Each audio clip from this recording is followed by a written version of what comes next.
Madeline's role on the album is really interesting because in the past you've sung about the female, from songs like "This Is What She's Like," or you've addressed her directly on things like "Listen to This." But this time the female character answers back.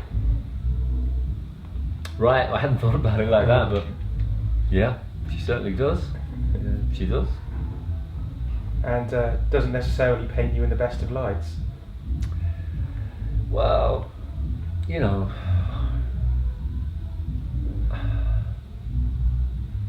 I don't really see it like that. I don't really dwell on that at all. Do you know what I mean? It's not like I'm not trying to paint myself in a negative light. I mean, I wrote those songs, those lyrics. I wrote "Incapable of Love" with Jim, and musically, and I wrote the lyric after I'd been in a relationship and it had fallen apart. I just thought, you know what, this is absolutely before. I'm just incapable of love, and I did say that to the person actually, but you're not really.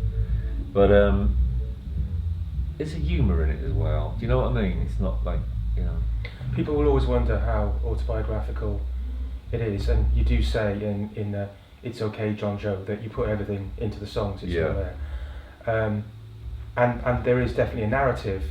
The core of the album, there's that group of songs in the middle that do tell a story. Yeah. And people are going to wonder whether that's just fiction or fact. I'm sure they will.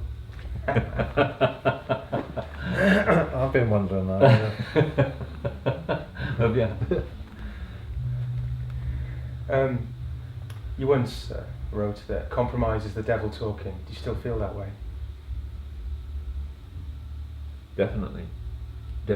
I can't live with something that's. I find it so difficult to live with something that I'm not happy with, and that's possibly one of the reasons this has all taken so long. The whole 27 years thing. I just think I find it so difficult to live with something that was not right. It just annoys me. I don't know if you see that, Jim, but I find just a little thing that's not right in it. It's just bugs me more than it should. I'm sure. Yeah, I mean, I think that's that whole perfection thing that you're accused. I mean, I don't think it's perfectionism. I think it's just a desire to do the best thing possible. And it can take a day, it can take a week, it can take a year, it can take whatever amount of time. But to get it right, you got to put your heart and soul into it, and you've got to scrutinise it. You've got to tear it apart, put it back together again. That takes time, and it's also a painful process, isn't it? And people's outsiders see that as some sort of almost like not a weakness, but certainly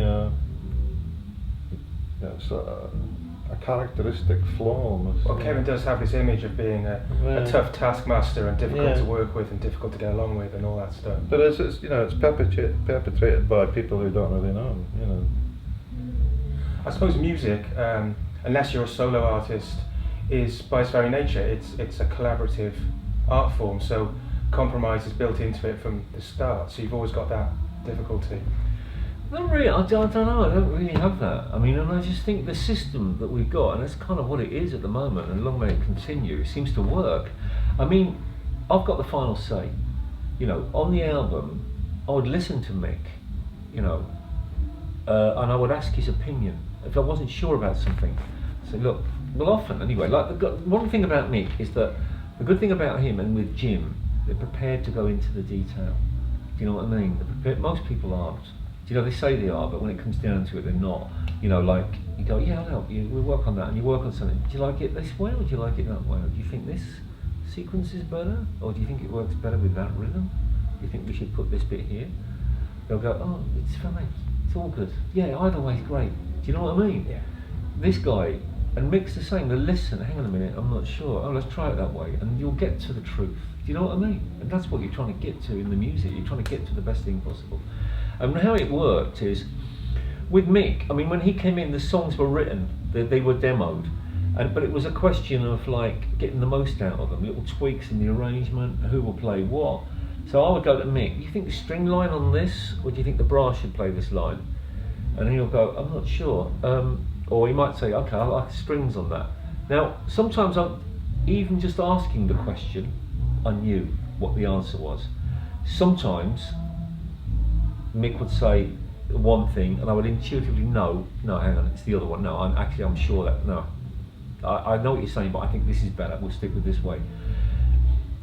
Very occasionally, I wouldn't know, and I would ask. I would ask everybody, and Jim too, of course, and other people.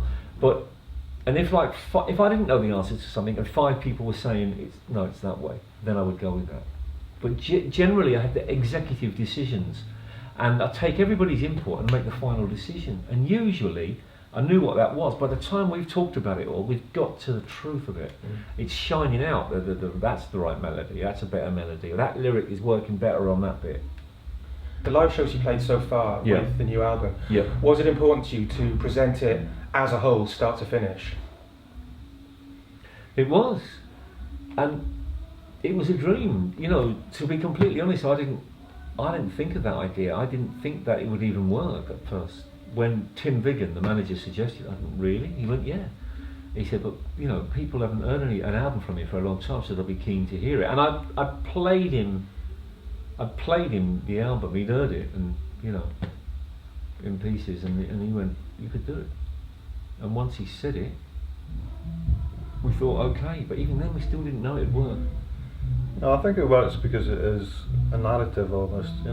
It's got to be told in that series of songs. If there were just 3.5-minute pop songs, you could play them in any order, couldn't you? Yeah. If the subject matter was all totally different, but because it's got to be played in that sequence, you got to start and end at the finish.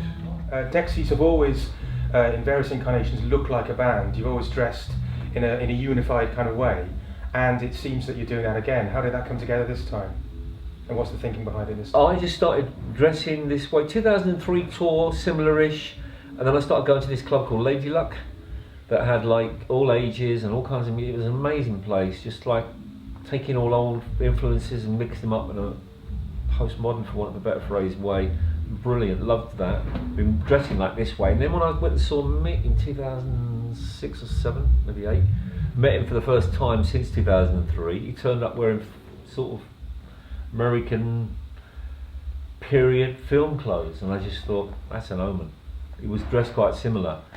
And then we got, once we got together, Lucy got into it, Jim's got totally into it, and it's happened organically, We said to some of the other guys, like the bass player and guitarist, look, you don't have to dress like us, you can wear black and stand at the back if you want. And they went, no, can we get, Sean's got into it. Yeah. So